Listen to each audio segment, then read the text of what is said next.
Monsieur le Président, c'est un sujet dont nous avons eu l'occasion de débattre, bien évidemment, en commission, mais même au-delà de la commission, avec notre collègue Marie-Pierre de La Gontrie.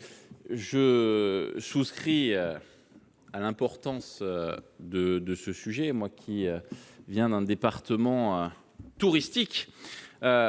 Pour autant, les trois amendements qui tendent donc à permettre aux communes de moduler la période maximale pendant laquelle il est possible de louer sa résidence principale en tant que meublé touristique, c'est le cas typique, comme cela vient d'être dit, d'Airbnb.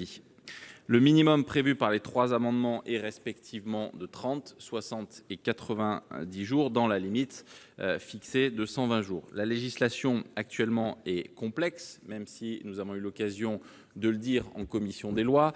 Il serait peut-être pertinent de laisser la loi ÉLAN produire ses effets, puisqu'elle a permis d'atteindre un équilibre entre le droit de propriété et la lutte contre les pénuries de logements en durcissant les règles applicables.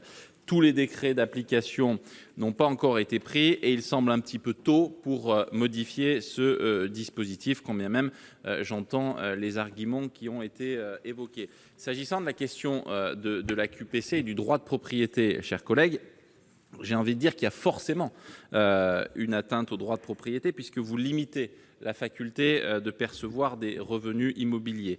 Le juge regarde seulement si cette atteinte est proportionnée au motif d'intérêt général recherché. Ici, ce n'est pas le cas, puisque ce dispositif n'aura pas d'impact sur la pénurie de logements, parce que par définition, une résidence principale est habitée 8 mois dans l'année. Donc pour toutes ces raisons, ce sera, au-delà du fait que nous comprenons et que nous espérons vivement que la loi ÉLAN puisse produire ses effets, un avis